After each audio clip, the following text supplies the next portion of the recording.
Comenzaremos entonces con el primer panel titulado El modelo de desarrollo rural del proyecto de ley de tierras y desarrollo rural e instrumentos de política para promover el acceso a tierras, la formalización de la propiedad y el desarrollo rural.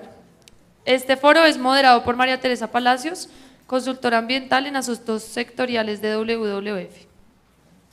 Bueno, buenos días a todos. Vamos a dar inicio entonces a este panel que se ha titulado El modelo de desarrollo rural del proyecto de ley de tierras de desarrollo rural y los instrumentos de política para promover el acceso a las tierras, la formalización de la propiedad y el desarrollo rural. Primero que todo, pues quiero agradecer a los ponentes haber aceptado la participación en este panel. Como lo hemos visto ya en el transcurso de la mañana, el proyecto de ley de tierras y desarrollo rural es un proyecto que se propone desde un enfoque territorial y en esa medida pues una de las preguntas primordiales es ¿cuál es el modelo que se espera de desarrollo rural a través de la implementación de este enfoque? Enfoque que propone, según el texto del proyecto, un aprovechamiento de los recursos en un proceso que conlleve la ordenación del territorio y la sostenibilidad ambiental.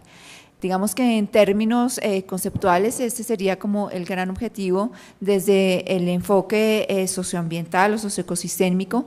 Sin embargo, muchas de las opiniones que recogemos por los medios públicos, por los eventos académicos, etcétera, muestran una contraposición sobre el cumplimiento de estos objetivos a través del actual proyecto de ley.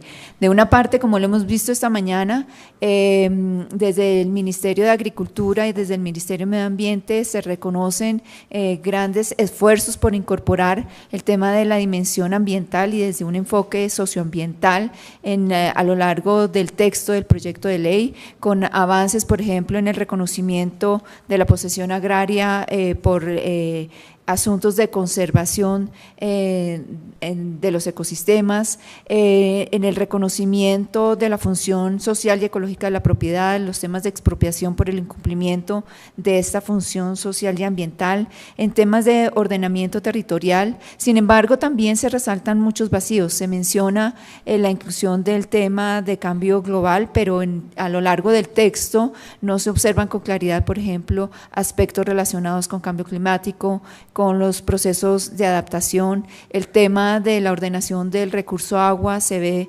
exclusivamente desde una mirada del riego y de drenaje, con las implicaciones que se han mencionado esta mañana sobre los impactos ambientales por la insostenibilidad del manejo de este tipo de instrumentos de adecuación de tierras, y en fin, un conjunto de elementos que se han puesto a consideración a lo largo de la mañana de manera muy general. En ese sentido, hemos invitado a nuestros panelistas para que profundicemos un poco sobre las implicaciones socioambientales de este enfoque territorial que se propone en el proyecto de ley y en particular de tres de los instrumentos que aborda el proyecto, que son las zonas de desarrollo empresarial, las zonas de reserva campesina y en particular el derecho real de superficie. En realidad, ¿cuáles son estas percepciones que tenemos sobre los impactos ambientales y sociales de estas figuras y si los elementos que se han incluido de manera, digamos, de avanzada realmente garantizan en cierta medida la provisión de los servicios ecosistémicos y la funcionalidad de los territorios rurales. Voy entonces a invitar a nuestros panelistas, voy a presentarlos. Tenemos en la mesa al doctor Luis Enrique Duzán, representante a la Cámara.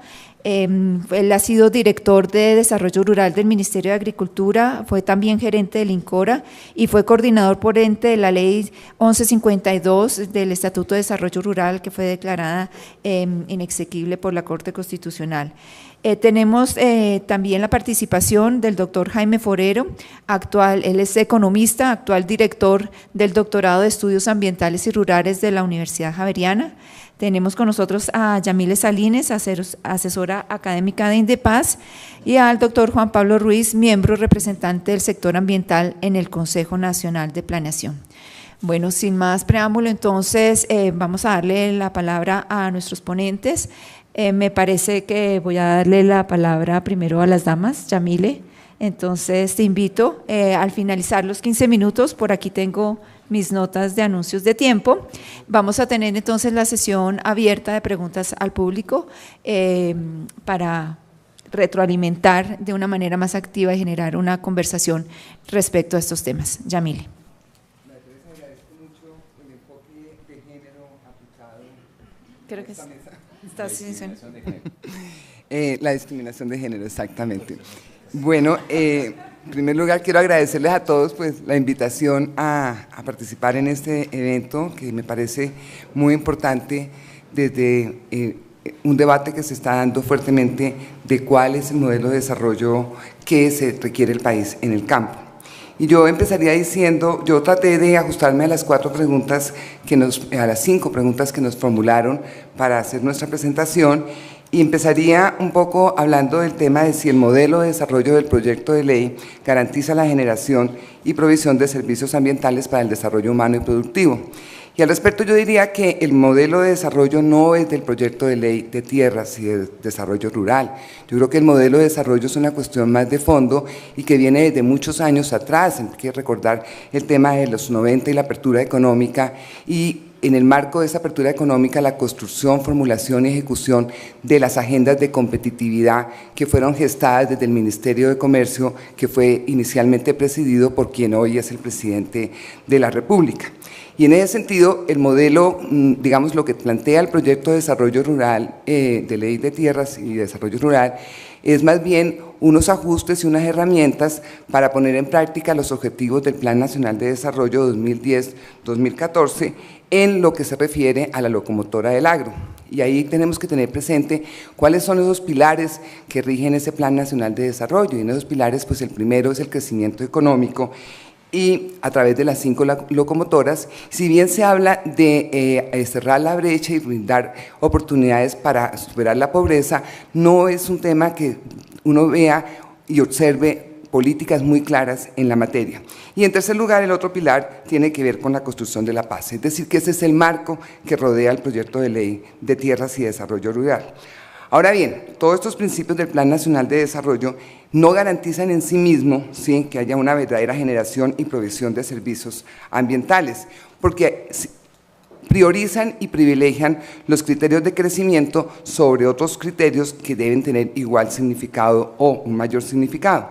Y es así que el énfasis, a pesar del enfoque territorial que se señala, que es muy interesante en el proyecto de ley, el énfasis se dirige al ordenamiento de la propiedad y no necesariamente al ordenamiento del territorio con criterios ambientales, culturales y sociales, que tampoco están previsto ese ordenamiento en la llamada Ley de Ordenamiento que se expidió por el Congreso. Y así las cosas, a través del ordenamiento de propiedad, lo que se busca es garantizar el acceso y la seguridad en la tenencia de la tierra, para lo que el Plan Nacional de Desarrollo dice que es los grandes conglomerados integrados horizontal y verticalmente que puedan satisfacer los requerimientos de los TLC y de algunas demandas de países como China y la India. En cambio, un ordenamiento social, ambiental y cultural del territorio se ajustaría más a los principios que rigen un Estado social de derecho, porque partiría del reconocimiento y la inclusión de los habitantes del campo como actores protagonistas del desarrollo social y económico del país, porque permitiría armonizar las relaciones entre el campo y las ciudades, y porque permitiría garantizar los derechos de los indígenas y campesinos y afrodescendientes, hombres y mujeres, al acceso y o a la restitución de las tierras de las que fueron despojadas, reconociendo sus identidades, diversidades y vulnerabilidades. Además, un enfoque de ordenamiento territorial permitiría asegurar la provisión de alimentos con un criterio de seguridad y soberanía alimentaria a través del apoyo expreso, con medidas concretas y eficaces a la economía agraria, que ha demostrado que es fuente de empleo y de ingresos. Y permitiría, por supuesto, tema de este foro, valorar los servicios ambientales, no solo bajo una lógica de protección de unos ambientalistas que hablan sobre estos temas, sino también desde una perspectiva económica. Yo diría que las olas invernales nos han enseñado que el costo de vidas ha sido muy alto, el costo de comunidades ha sido muy alto, pero igualmente han significado unas pérdidas significativas en los PIG de las empresas y han significado atrasos y complicaciones para los entes territoriales que han tenido que reconstruir la infraestructura en lugar de invertir recursos en otros fines. Ahora, el tema aquí son si las figuras que contempla la ley, el proyecto de ley, satisfacen estos requerimientos de formalización y acceso a la tierra. Yo diría que en primer lugar las figuras no son nuevas, ¿sí? Las zonas de desarrollo, desarrollo campesino y las zonas de desarrollo empresarial, pues existen desde la ley 160 de 1994, ¿sí? Y en el mismo derecho real de superficie yo diría que tampoco es una figura novedosa. Nosotros tenemos unos precedentes que privilegian el uso sobre la propiedad de la tierra. Están los contratos de participación en el sector de la caña o las alianzas empresariales estratégicas en el palmicultor o el vuelo forestal para el tema de reforestación comercial, y además están los contratos de uso que prevé la ley de víctimas, que privilegian la puesta en marcha de proyectos agroindustriales sobre los derechos de las víctimas a la restitución de sus tierras. Ahora bien, ¿qué es lo nuevo de esta figura, del derecho real a la superficie? Pues que se establece una reglamentación y que se permite que se adelante en territorios baldíos de la nación. Pero ahí viene otro gran problema. ¿Dónde están los baldíos? ¿Quién tiene los baldíos? ¿Quién tiene las tierras? Esta mañana ya lo decía el funcionario del Ministerio de Agricultura, como uno de los grandes propósitos de este gobierno es recuperar los baldíos indebidamente ocupados a punta de prácticas de despojo administrativo y de despojo judicial. Y ya con respecto a las otras figuras, las zonas de reserva campesina, es cierto, este gobierno ha propuesto desde que inició recuperarlas y quitarles el estigma que fueron condenadas durante los 8 años de la administración del presidente Uribe, pero sin embargo no se ven los avances en la materia, ni siquiera un caso tan emblemático como es la constitución de la zona de reserva campesina en Montes de María para aliviar la situación de las víctimas por una parte y para legitimar un poco y formalizar la adquisición masiva de esas tierras que habían sido abandonadas por las víctimas. Aún no se ha logrado constituir esa zona de reserva campesina. Y en cuanto a las zonas de desarrollo empresarial, como les decía, también están en la ley desde el 94, no se pudo constituir ninguna. Lo que hace la ley es básicamente eliminar el tiempo, la temporalidad que estaba establecida, que iba hasta 7 años, permitiendo obviamente una lógica de proyectos de tardío rendimiento y de larga duración. Entonces, yo creería que frente a esos propósitos, si se quiere garantizar los fines previstos en materia de acceso a las tierras, pues hay que empezar por recuperar esas tierras. Y recuperar esas tierras no implica solamente mejorar o reducir los plazos de los procesos agrarios, que son los mismos que están en la ley 160, los que contempla el proyecto de ley de desarrollo, sino combatir prácticas agudas y graves de corrupción y prácticas agudas de impunidad en la tenencia y apropiación de las tierras en Colombia. Ahora, evidentemente, la puesta en marcha de estas figuras, si no se tiene en cuenta, no se privilegia ese ordenamiento del territorio con criterios sociales y ambientarios, pues va a afectar y va a agudizar los efectos en la conservación, la restauración y el uso sostenible de los sistemas y de los ecosistemas y los agroecosistemas. Y eso obviamente se va a ver exacerbado en la medida en que la gran pregunta es ¿para qué queremos las tierras?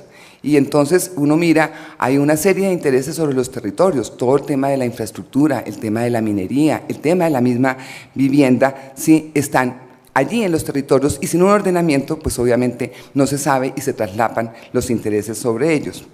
Y está claro que las autoridades ambientales, infortunadamente, han venido perdiendo su papel, su protagonismo y su rol en la protección de estos ecosistemas. Se han desdibujado, han perdido los recursos y se han dejado básicamente para soportar, como lo dice el Plan Nacional de Desarrollo, las grandes locomotoras.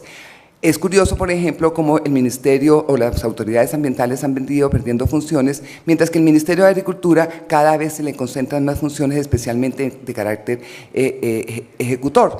Veamos la prueba, el caso de Agroingreso Seguro, fue el ministerio que lo ejecutó, obviamente los líos que tiene.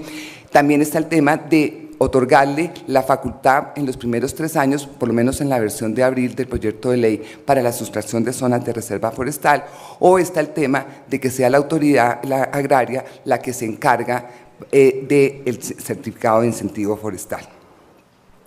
Y por otro lado, mientras los proyectos de gran escala, ¿sí?, que implican concentración de la propiedad y uso de la tierra, están previstos y están acompañados de una serie de medidas, incentivos y facilidades. No sucede lo mismo con los objetivos de conservación y protección de los ecosistemas y de los servicios ambientales. Al respecto, son incipientes las medidas para exigir el pago de los servicios ambientales. No existen estímulos para los que conservan y protegen zonas de protección como los páramos, los humedales y las ciénagas. No hay verdaderos programas para reubicar de manera planificada, sostenible y en condiciones de dignidad a aquellas personas que habitan en el Sistema Nacional de Áreas Protegidas, incluyendo las que se traslapan con los territorios étnicos o los que viven en zonas de ronda de ríos o en zonas de alto riesgo, y son protuberantes y cada vez más los vacíos en los planes de ordenamiento territorial. Esto tiene que ver, yo diría, con que el proyecto de ley de tierras y desarrollo rural no es clara la función ecológica que debe cumplir la propiedad y, por lo tanto, todas estas modalidades de contaminación y afectación a los sistemas y ecosistemas se están intensificando. Sería necesario que en el trámite se adoptaran correctivos, ¿sí? Por ejemplo, expropiar a aquellos que talan, contaminan, secan ríos y se invaden zonas de protección, pero no solamente expropiarlos, sino también judicializarlos y sancionarlos, ¿sí? Y sancionar y judicializar a las autoridades que lo permiten o que no ejercen los respectivos controles, y tipificar penalmente la ocupación y apropiación de baldíos, territorios étnicos y zonas del sistema de áreas protegidas. Esto es claro. La falta de conductas penales ha permitido el despojo administrativo al Estado, despojo administrativo y judicial al Estado y a los particulares. ¿Cuáles son las principales consecuencias del derecho real de la superficie? Pues yo diría que eso también está muy vinculado a otro de los propósitos y a una de las metas que tiene el Plan Nacional de Desarrollo, y es contar con la estructura ecológica de la propiedad a una escala de 1100 a 1500. Pero en esa medida uno no ve avances. Yo los invitaría, por ejemplo, a consultar la página del Ministerio donde habla de la estructura ecológica principal. Lo hice ayer y esta es una página que está en blanco. La adopción de la estructura enfrenta una serie de problemas. Ya lo señalábamos, la debilidad de las autoridades ambientales, pero también enfrenta una serie de desafíos. Yo creo que la prueba de eso, María Teresa, que tú la conoces muy bien, es el mapa de la actitud de La Palma. A pesar de que era una disposición del documento COMPES del sector palmicultor para oleaginosas, no se cuenta con ese mapa después de un ejercicio juicioso y riguroso que hicieron las autoridades y los institutos de investigación. Y ese mapa no existe hoy en día porque los sectores económicos vinculados obviamente a la palmicultura no estuvieron de acuerdo por las limitaciones que ello generaba. Ya no te preocupes que voy terminando. Ahora bien, los propósitos digamos, del estatuto, ¿sí? Y especialmente del derecho real de la superficie, se oponen a unos planes que también están contemplados en el Plan Nacional de Desarrollo como las metas de la política ambiental, entre ellos el Plan de la Altillanura, por poner un ejemplo, la Mojana, el Macizo, la Sierra Nevada de Santa Marta. Y me voy a referir brevemente al caso de la Altillanura. La Altillanura ha sido considerada en los últimos años por muchos sectores como el foco de atracción para las inversiones y la puesta en marcha de grandes proyectos de gran escala. Empezamos con en el año 2003 a hablar de la reconquista de la Orinoquía y ahora se habla de cómo llegar a la última frontera agrícola. Pero la falta de definición sobre un ordenamiento ambiental territorial de ese territorio y la desarmonización entre las políticas públicas ha llevado, por un lado, que más de 300.000 hectáreas, dice la Corporinoquia, han cambiado de dueños, por una parte, pero ha llevado también a situaciones que son muy complejas para el sector empresarial. La reforma del Plan Nacional de Desarrollo a las UAF, es decir, permitir adquirir más de una UAF, y el fallo de la Corte, ¿sí?, pongámoslo en términos de lo que ha señalado la revista Dinero como para ilustrarlo. Pasamos de los nuevos llaneros, los grandes inversionistas que veían la siembra de maíz, palma, caña en ese territorio, a los pobres llaneros con la caída de esa norma. Y ya para terminar, la última pregunta es un poco referida a cómo el proyecto y su visión de desarrollo puede aportar a las nuevas negociaciones de paz. Yo creería que el tema de las tierras, los derechos de las víctimas y la sustitución de los cultivos de uso ilícito que están puestos en la agenda es muy importante y demuestran la importancia de esos temas en la realidad del país. Pero yo creo que la discusión no es en la mesa en La Habana, yo creo que la discusión tiene que ser por los canales democráticos con la amplia participación de todos los sectores sociales del país. Gracias.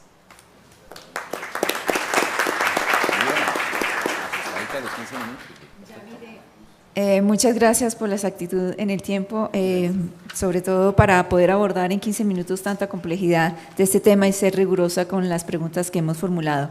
Esto hace parte entonces de nuestros insumos en este panel. Vamos a darle entonces la palabra al doctor Luis Enrique Duzán, representante a la Cámara. Esperamos que siga el ejemplo, por supuesto, de Yamile. Bueno, muy buenos días. ¿Aló?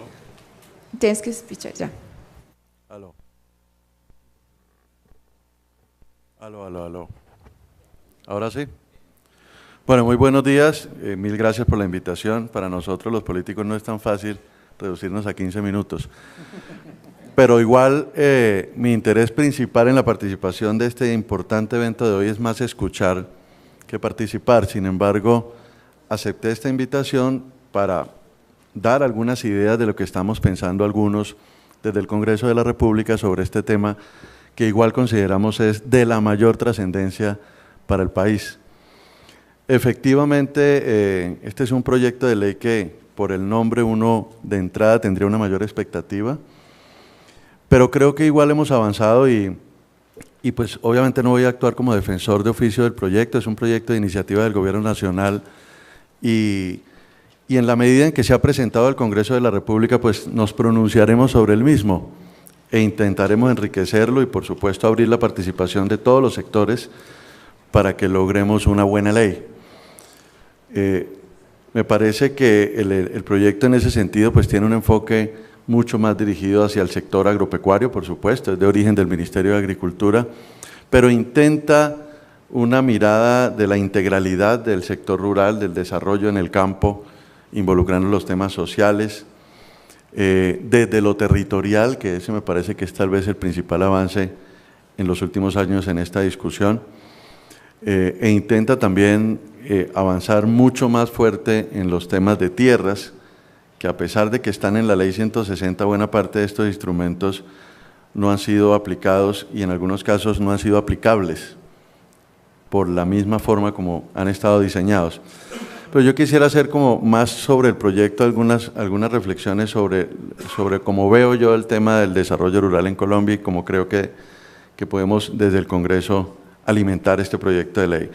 En principio quiero decir que en mi criterio el campo colombiano, la mirada que debemos tener hacia el campo colombiano no debe ser ni la del olvido que ha tenido tradicionalmente, alguien lo decía aquí, sobre todo desde las ciudades, el conflicto urbano-rural, pero tampoco desde el asistencialismo como parece que se empieza a mirar en muchos sectores.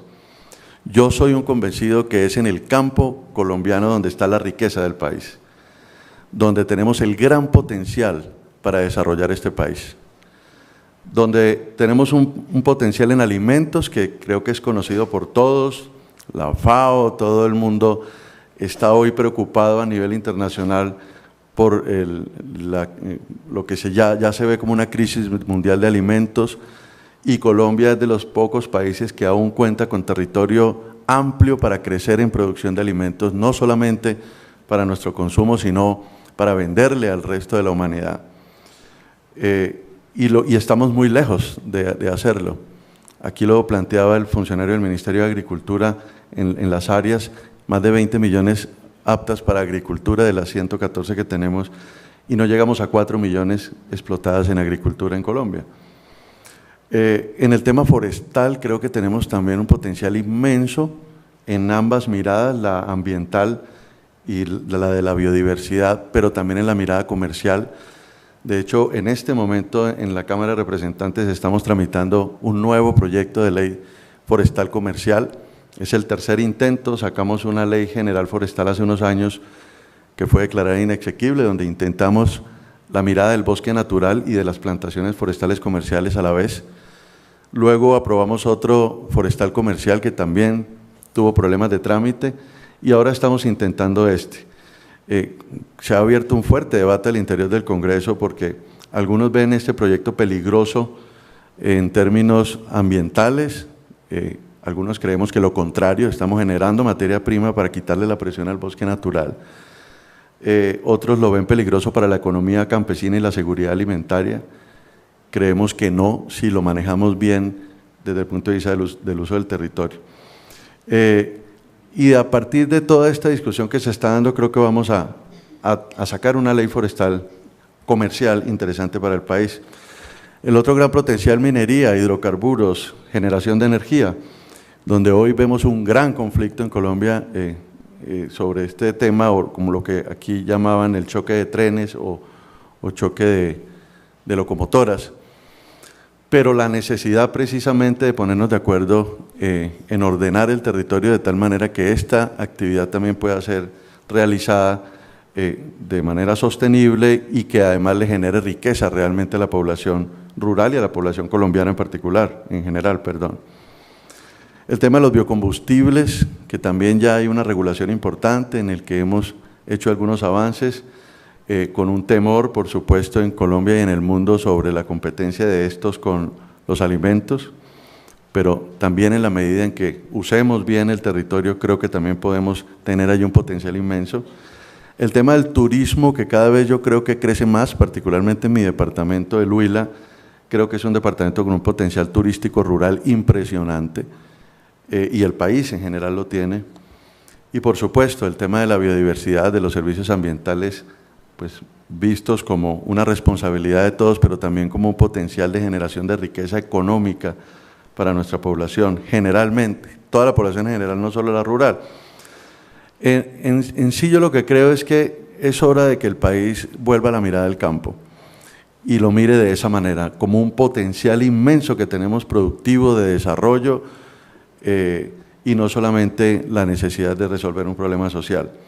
Por supuesto que aquí ya también mostraron las cifras, el problema de inequidad, de la gran brecha que hay entre lo urbano y lo rural. Todos los indicadores pues demuestran el gran atraso que hay en el campo y es uno de los retos que hay de resolver el problema de abandono y de pobreza que hay en el campo. Y también el gran conflicto que ha habido durante tantos años sobre la propiedad de la tierra, pero también sobre el uso del suelo, que es evidente. En el tema de la propiedad de la tierra, también aquí mostraron unas cifras de la concentración, este es de los países de mayor concentración de la tierra en el mundo, pero también del mal uso que damos. Ya lo decía en el tema de agropecuario, pero también en el tema ganadero, aquí se mostraban las cifras como tenemos ganaderizado el país y con ganadería extensiva, generando grandes problemas de todo orden, y por supuesto también en el tema forestal y en el tema ambiental, el gran conflicto que hay en los usos del suelo, que yo pensaría que debemos hacer un esfuerzo grande para que desde esta ley, desde este proyecto de ley, intentemos resolver esa situación.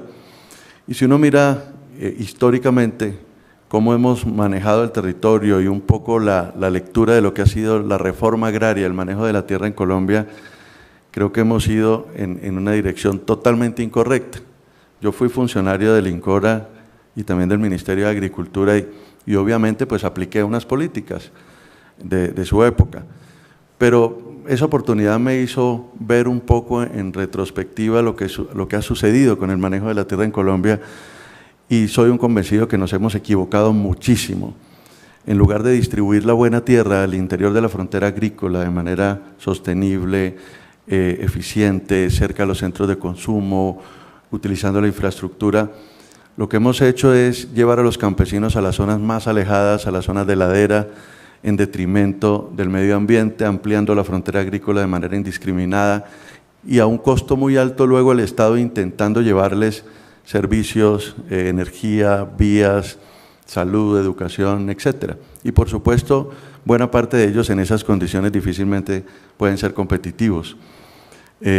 Y seguimos cada día con mayores índices de concentración de la tierra en pocas manos. Aquí hay un problema estructural que si no logramos resolverlo de tenencia de la tierra, difícilmente vamos a poder hablar de paz en Colombia y de desarrollo.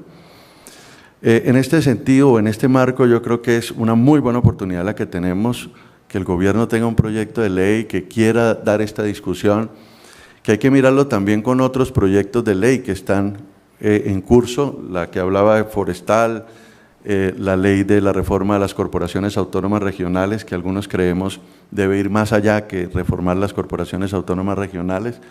Vale la pena una revisión del Sistema Nacional Ambiental en nuestro concepto. La ley de reforma del Código Minero, que también nos parece que ese va a ser un tema trascendental en esta discusión y que no pueden ser ajenas ni desligadas.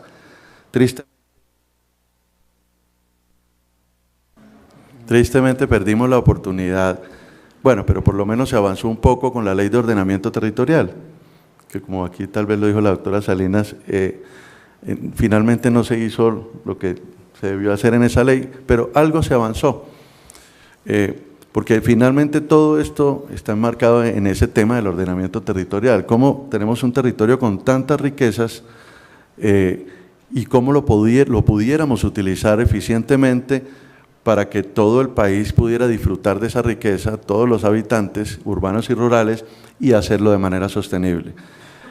Creo que aún tenemos las posibilidades de hacerlo y creo que ese es uno de los grandes retos de este proyecto de ley.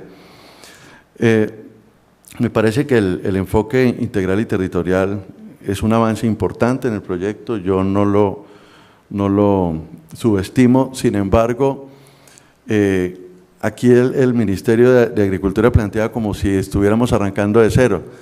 La Ley 160 ya habló del Sistema Nacional de Reforma Agraria y Desarrollo Rural, ya creó unos subsistemas, hay una cantidad de entidades, pero finalmente ninguna de las, o casi ninguna de las demás entidades sienten que hacen parte de ese sistema y que tienen que tener un enfoque compartido del desarrollo rural.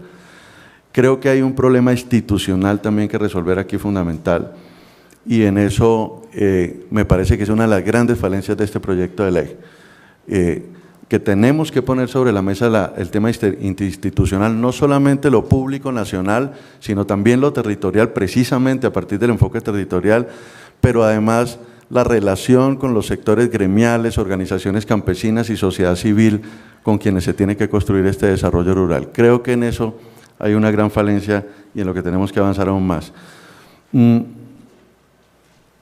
Creo que tenemos que intentar incorporar instrumentos mucho más concretos para resolver los conflictos en el uso del suelo. Y me parece que no tiene que ser desde la mirada sectorial del Ministerio de Agricultura y Desarrollo Rural, sino algo que trascienda lo sectorial. Ahí yo no descartaría que retomáramos la discusión de un gran consejo, una unidad nacional que permita desde los diferentes sectores dar esta discusión. No es el Ministerio de Agricultura coordinando con cada uno de los sectores, sino me parece que tiene que ser la mirada integral del tema con todos los actores. En términos del sector agropecuario, creo que hay que avanzar mucho más en el ordenamiento productivo del territorio. Aquí cometemos grandes ineficiencias. El mercado o cómo funciona el tema de los productos agropecuarios es caótico. Creo que se necesita mucho mayor intervención del Estado y desde aquí creo que podemos dar instrumentos para que el Estado intervenga esos mercados, regule mucho más, pero ordene mucho más junto con la población productivamente el territorio. Casi que aquí el campesino produce lo que puede en el momento en que sea, en cualquier parte, para cualquier mercado, al garete. Casi que todo el sector funciona así, sobre todo cuando se habla de economía campesina. Allí me parece que falta que el proyecto se ocupe mucho más de cómo trabajar de la mano de la economía campesina ese ordenamiento productivo del territorio. Y por supuesto que el tema, en la medida en que se mire el territorio de esta forma, debe llevar a incentivar una mejor ocupación del territorio, porque como lo dije anteriormente, aquí la gente se ubicó donde pudo y luego el Estado detrás intentando resolver problemas sociales, en lo cual por supuesto que se ha quedado muy corto, de donde está ubicada la población. Yo creo que aquí hay que intentar cambiar el concepto, por supuesto esto debe ser un proceso de largo plazo, que no es que el Estado llegue donde estén los más pobres, sino intentar que los más pobres estén donde puedan dejar de serlo y que además lo hagan de manera sostenible y amigable con el medio ambiente. porque estoy seguro que una parte importante de la población rural no ha estado donde debería estar, y estando allí jamás va a salir de la pobreza. Creo que hay que hacer un proceso de reocupación territorial, de reordenamiento productivo del territorio, y que la gente se ubique realmente donde puede salir adelante, donde puede aprovechar toda esa riqueza que tenemos. Por supuesto que eso tiene que pasar por un proceso de redistribución de tierras mucho más agresivo que el que está planteado hasta ahora. En ese sentido, bueno, para terminar con el tema de tierra, yo creo que en el tema de tierra, así algunos digan que el proyecto tiene mucho énfasis en el tema de la tierra, yo creo que nos quedamos muy cortos en el tema de la tierra, porque casi que estamos retomando los instrumentos que ya existen. Yo avanzaría mucho más en la extinción del dominio por el inadecuado uso o cumplimiento de la función social y ecológica de la propiedad. Aquí todos lo han dicho en la función ecológica, pero tenemos que ese instrumento hacerlo verdadero. Hacía muchos años no se hacen procesos de extinción del dominio, además son supremamente engorrosos y duran décadas los procesos de extinción del dominio. Entiendo que se está mejorando aquí algo el instrumento, pero creo que hay que ir mucho más allá. Creo que hay que tocar un tema que aquí le tenemos algún temor, y es el tema del catastro y el tema de la tributación predial rural. Lo intentamos en la 1152, quedó algo leve, pero creo que es una buena oportunidad para que avancemos mucho más. Aquí mucha gente no paga predial, no usa los predios, hay muchos predios improductivos. Yo diría que ese instrumento de derecho de superficie que dicen que busca optimizar el uso del suelo, sería mucho más viable para optimizar el uso del suelo utilizar instrumentos como la sobretasa del impuesto predial para los predios ociosos o improductivos. Creo que hay que avanzar más en ese tipo de instrumentos para realmente dinamizar el buen uso del suelo, de acuerdo con la vocación.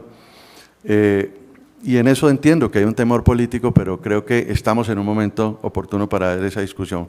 Sobre los instrumentos que allí están de reserva campesina, desarrollo empresarial, como aquí ya se ha dicho, son instrumentos que ya existen, tienen muy pocos cambios realmente. En mi oportunidad como gerente del INCORA creamos algunas zonas de reserva campesina. Yo hoy haría una evaluación de esas zonas después de 18 años, qué ha pasado, cómo han evolucionado, si son efectivas realmente. Me parece que es un excelente instrumento, no solamente para dirigirse a la economía campesina, proteger la economía campesina, potencializar la economía campesina, sino también para intentar limitar el crecimiento o la ampliación indiscriminada de la frontera agrícola. Sobre las zonas de desarrollo empresarial, pues no se ha hecho ninguna, no tenemos experiencia, no sé si con esa modificación que se hace aquí vamos a lograr algo. Me parece que es otro concepto, bien valdría la pena también profundizarlo. Y sobre el derecho de superficie, sinceramente, no termino de entender el instrumento, tal vez no he tenido como el tiempo de profundizarlo, pero no creo que sea el gran tema o el gran instrumento para resolver todos los retos que tenemos en este proyecto de ley. Finalmente, creo que debemos aprovechar esta gran oportunidad y quiero aprovechar este escenario para invitarlos, en la medida en que el proyecto de ley se ha presentado a consideración del Congreso de la República, a que hagamos el debate con todos ustedes. Vamos a intentar escenarios muy abiertos para la discusión del proyecto de ley. Sé que el gobierno ha hecho esfuerzos por enriquecerlo, que se ha reunido con expertos en los temas, que lo ha hecho al interior con las demás entidades ambientales y otras entidades, pero creo que el escenario del Congreso va a ser bien importante para que lo enriquezcamos y saquemos una ley que vaya, como dije al principio, mucho más allá de resolver un problema de inequidad o de asistencialismo para atacar la pobreza rural, sino a que esa gran riqueza que tenemos en el campo la convirtamos en una riqueza para todos los colombianos. Vamos a tener esa oportunidad. Yo hice la pregunta aquí al Ministerio de quiénes estaban en la mesa de negociación sobre el tema de desarrollo rural y tierras y cómo iba a ser la articulación con este proyecto de ley. Comparto en que el tema debe ser discutido dentro de la institucionalidad, independiente de lo que allá estén hablando, y que se logra un acuerdo de paz, que entonces ellos se incorporen a la discusión. Creo que en los tiempos tendrá que ser así, se incorporen a la discusión como otros actores que seguramente serán importantes y reconocidos, pero sin dejar de lado a los actores que han estado tanto tiempo al interior de la institucionalidad dando estas peleas. Ahorita hacía un comentario sobre que aquí en Colombia hemos cogido que privilegiamos a un tipo de población y con eso desconocemos al resto. Entonces, algún día le decíamos a la directora del INCODER, ¿cómo van a hacer con el proceso de paz? ¿Qué le van a dar a los desmovilizados? Si son 15.000 guerrilleros que se van a desmovilizar, ¿qué tipo de trato le vamos a dar? Seguramente un trato especial para convencerlos de que se desmovilicen, pero si no resolvemos antes el tema de las víctimas, pero también no resolvemos el tema de los campesinos que se han aguantado allá, el rigor del conflicto y del abandono del Estado, no vamos a resolver jamás esta problemática. Hay que hacer una mirada integral e incluyente con todos los tipos de población. O esa otra discusión que hay que dar es con la población indígena, porque también creo que nos hemos excedido en algunos casos. Ahí vemos el conflicto del Cauca. Tenemos que atender indígenas, pero por supuesto, pero también tenemos que atender campesinos, porque ya los campesinos sienten que no caben en ninguna parte. Tienen que ser o indígenas o población desplazada para poder tener una atención por parte del Estado. Se ve en la política de reforma agraria del INCODER, prácticamente no hay un peso para atención a la población campesina. Yo quería hacer esta reflexión final diciendo que aquí tenemos que participar todos, dar una discusión, mirando esa gran riqueza y ese gran potencial que tenemos en el sector rural. Gracias. Muchas gracias por su participación. Bueno, empezamos a encontrar algunos elementos comunes, por supuesto, de preocupación para todos, sobre todo los temas de ordenamiento territorial en un territorio rural donde efectivamente participan y son activos diferentes actores, diferentes sectores. Me parece importante los planteamientos sobre la necesidad de una instancia intersectorial que defina prioridades de ocupación y de uso de estos territorios. Voy a darle la palabra entonces al doctor profesor Jaime Forero, quien, como he mencionado, es economista y director del doctorado en estudios ambientales y rurales, y quien además ha tenido una activa participación en la redacción del proyecto de ley. Bueno, muchas gracias, buenos días. Es muy cierto que el problema rural actualmente y desde hace un tiempo, pero con especiales manifestaciones en los últimos años, pasa por el problema de la minería, y que esta ley, la Ley de Tierras y Desarrollo Rural, no se ocupa casi que ni tangencialmente del problema de la ocupación productiva del espacio rural, de la distribución del espacio en función de los proyectos mineros. Pero no lo hace porque, de acuerdo con la explicación de los juristas, perdería su unidad de materia y perdería su viabilidad constitucional. También es cierto que en este momento la discusión de un proyecto como estos adquiere una significancia muy especial en la medida en que se están llevando a cabo los consabidos diálogos de paz, y que tierras y desarrollo rural es uno de los principales puntos, sino el principal punto en discusión. Y entonces el ejercicio que podamos hacer acá y en otros foros y en otros encuentros de la sociedad civil es fundamental para poder contribuir a ese proceso. En ese sentido, yo quiero llamar la atención sobre unos encuentros que hemos tenido con los autores de la Ley Alternativa Agraria, de la Mesa Agraria, que reúne un gran conjunto de organizaciones campesinas, indígenas y afrodescendientes, y quiero resaltar que los dos proyectos, el proyecto de Ley de Tierras y Desarrollo Rural que propone el Ministerio y del cual yo tuve algo que ver en la medida en que fui parte de la comisión que convocó el ministro para ayudarle a redactar este proyecto, y el proyecto de la Ley Alternativa Agraria son amplísimamente coincidentes, casi que idénticos en materia de lo que llamamos tradicionalmente los mecanismos de reforma agraria, los mecanismos legales encaminados a distribuir y racionalizar el uso de la tierra. Hay una diferencia fundamental que es más que todo aparente en cuanto al punto más polémico que se ha mencionado varias veces acá, que es el de derecho real de superficie. Pero digamos que hay un esperanzador acuerdo entre distintos sectores en función de la posibilidad de llegar a convergencias interesantes en este momento. En cuanto al problema de la tierra, precisamente, y tal como lo anunciaba Andrés Bernal, se afrontan los retos de la usurpación por los particulares de parte de las tierras que son nuestras, que son de la sociedad del Estado. Se afrontan problemas de la enorme concentración de la propiedad territorial, de la informalidad en los títulos de tenencia, en los derechos de propiedad, casi el 50% de los títulos no son debidamente legales, y se afrontan los problemas del uso inadecuado de la tierra en proporciones extremas, 40 millones de hectáreas, o 35, 40, depende de cómo se miden en ganadería extensiva, contra unos 8 millones de hectáreas entre ganadería y agricultura bien utilizados.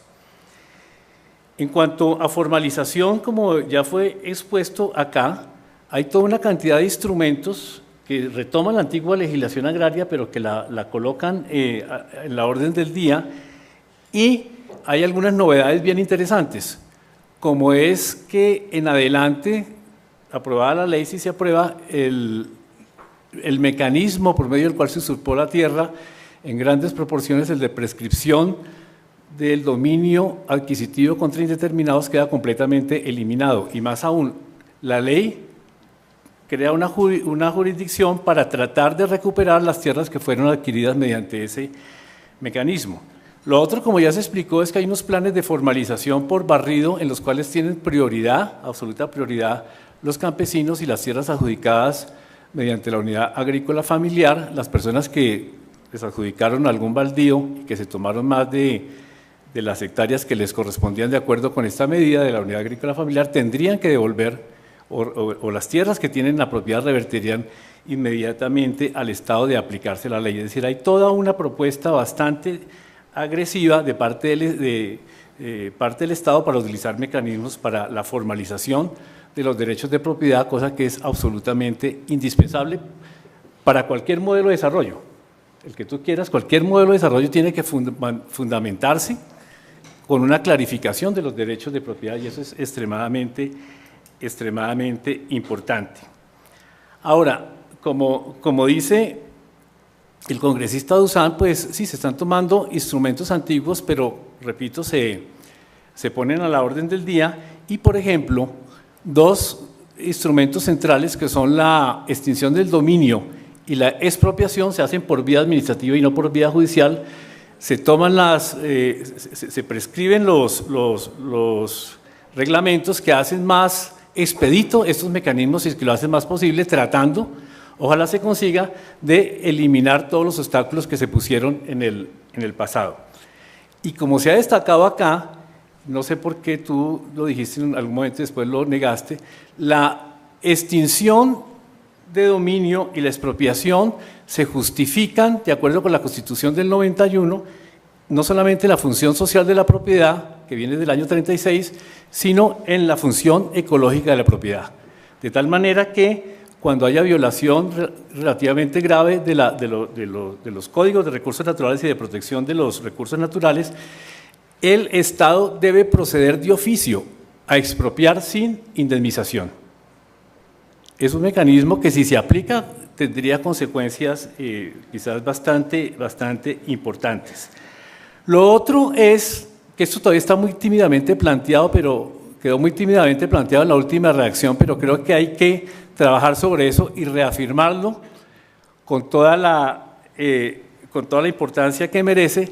Es que el Estado no indemnizaría a los particulares que sean expropiados, sino por el valor catastral declarado de sus predios. Eso sería una medida realmente revolucionaria en términos del mercado de tierras, por las consecuencias que eso implicaría en el uso adecuado de la tierra. No me puedo extender sobre este tema, pero basta decir con que la no tributación, no sé si ustedes leyeron la columna de Coronel en Semana la vez pasada, una persona que tiene unas tierras muy valiosas en el Valle del Cauca, 700 hectáreas, paga $30 anuales por las 700 hectáreas. Entonces, la no tributación es uno de los incentivos perversos fundamentales a la concentración improductiva de la tierra. En la medida en que esto se desarrolle, y ojalá senadores, congresistas como el doctor Dusan ayuden a esto, si se desarrolla esta posibilidad, habría un cambio fundamental en el mercado de tierras en Colombia.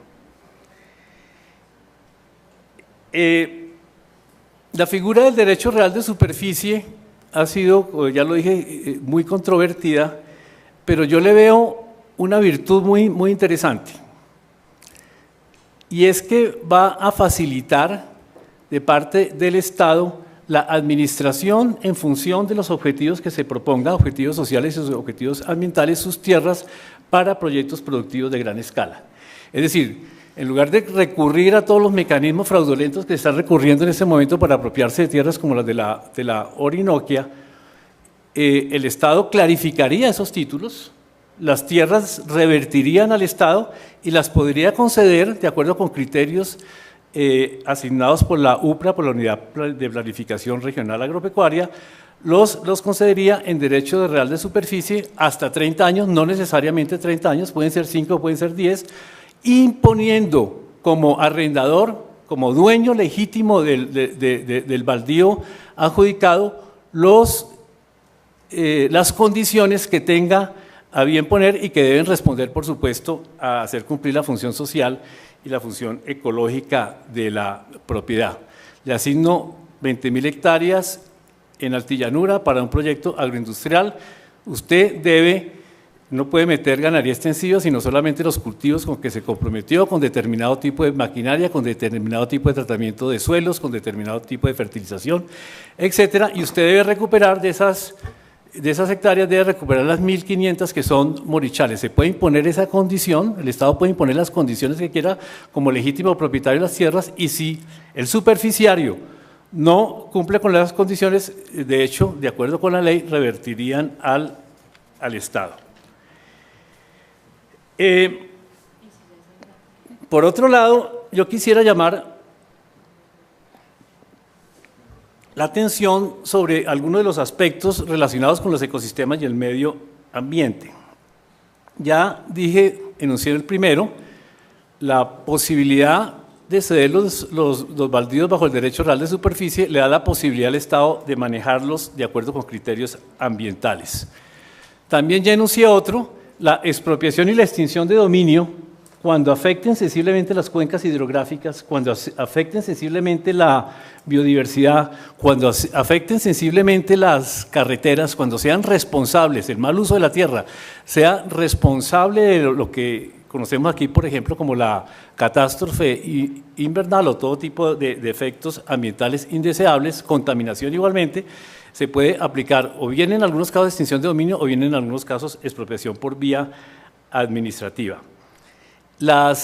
En cuanto a la asignación de tierras, se tienen tres figuras interesantes. Lo primero, las reservas campesinas se pueden asignar en áreas de amortiguación bajo condiciones estrictamente establecidas de manejo sostenible.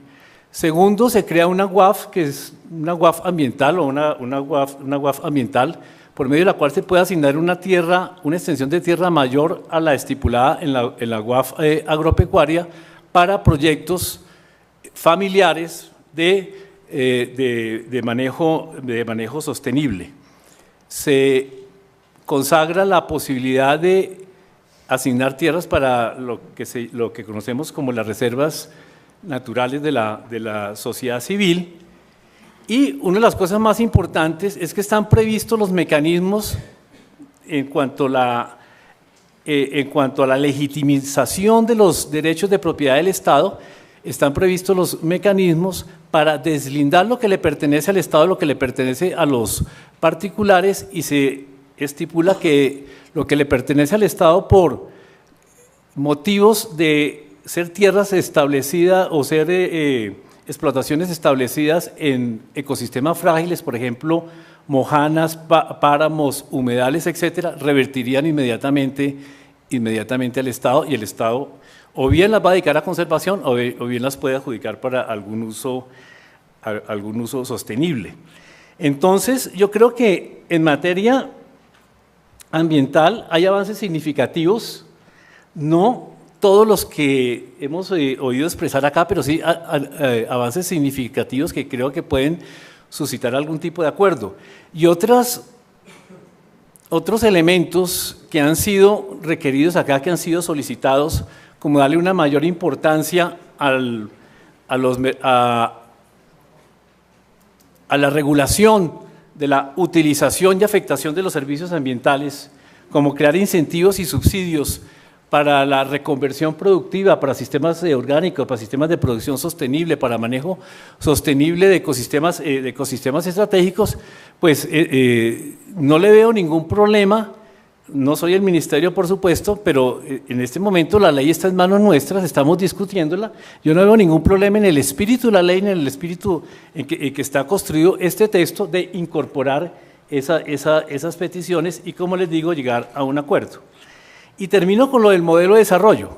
Es muy fácil decir que como en los años 90 se hizo una apertura y ahora todo es neoliberal, la ley es neoliberal porque está dentro de la estrategia del Plan Nacional de Desarrollo, dentro de la estrategia santista. Eso tiene mucho de cierto, ¿correcto?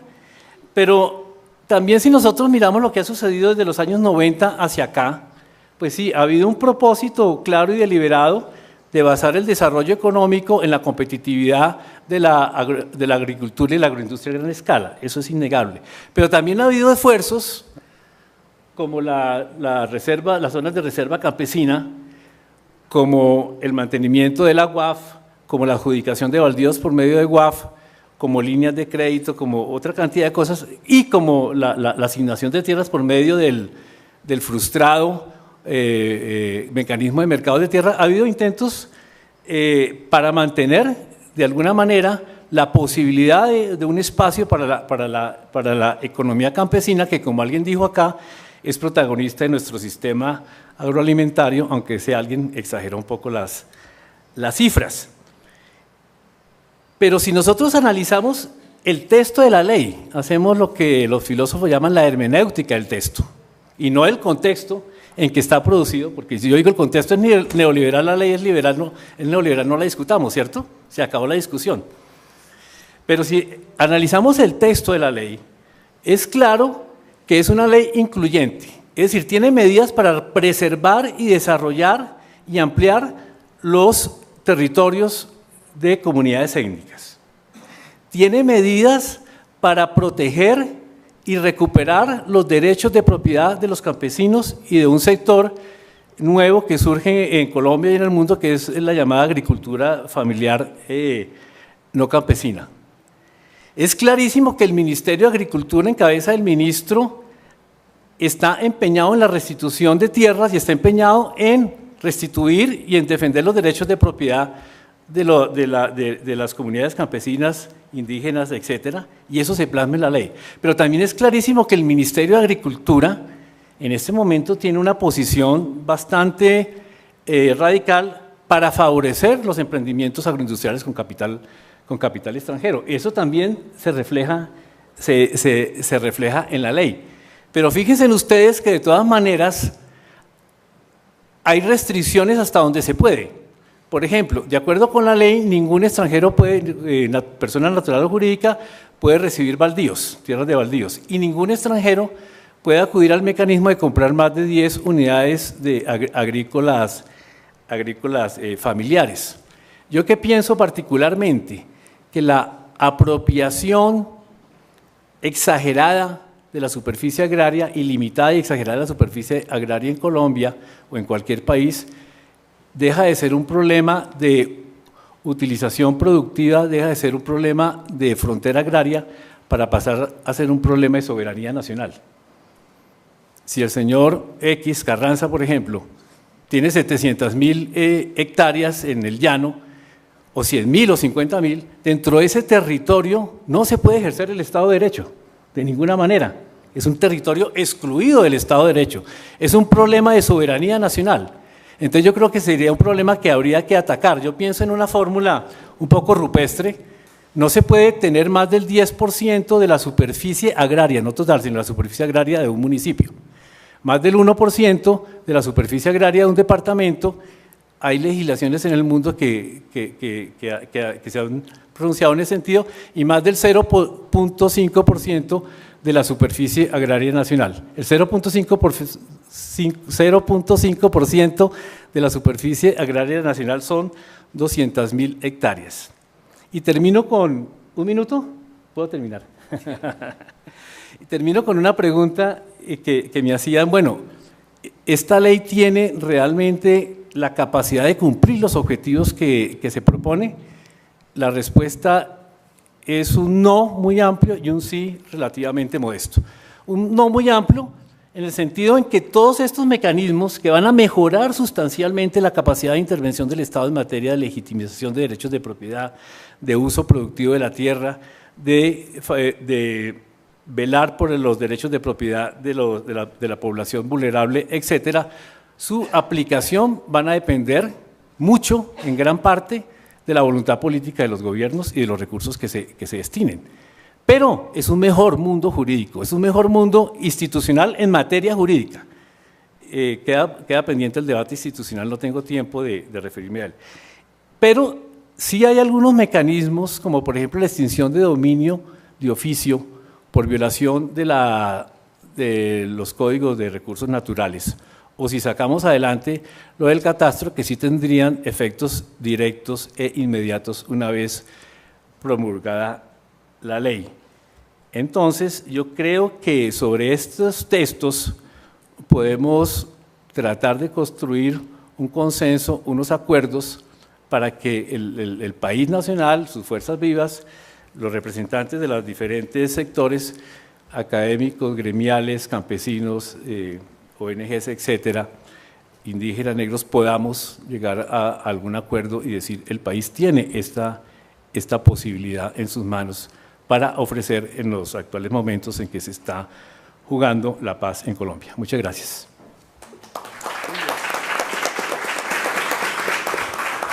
Gracias, Jaime. Creo que con tu intervención hemos tenido una visión un poco más optimista del proyecto de ley de tierras, que le das oportunidades a varias de las figuras que se presentan en el proyecto de ley, incluyendo virtudes al derecho real de superficie de la administración del Estado. Sin embargo, pues el tema de la institucionalidad que mencionas no alcanzas a tocar, pues sería uno de los elementos críticos. ¿Cómo serían esos elementos institucionales de seguimiento? ¿En qué momentos podríamos, lo dejamos para ahorita, para la sesión de preguntas? Y si al momento de requerir la devolución de las tierras no tendríamos que estar cargando con nuevos pasivos ambientales. El tema de la expropiación, por supuesto, que es no nueva tampoco, pero del dicho al hecho y a la realidad de la no función ecológica, no cumplimiento de la función ecológica de la propiedad, por ejemplo, sobre las hectáreas en ganaderías insostenibles, cómo serían esos procesos, serían reales, a partir de cuándo, en fin, mucho tema para la discusión. Vamos entonces con nuestra última intervención. Juan Pablo prometió que iba a cerrar con broche de oro este panel, entonces… No. Bueno, muchas gracias, María. No, la ventaja de ser el último es que uno puede decir que está de acuerdo con todo lo políticamente correcto dicho por ustedes y que puede enfatizar lo políticamente incorrecto.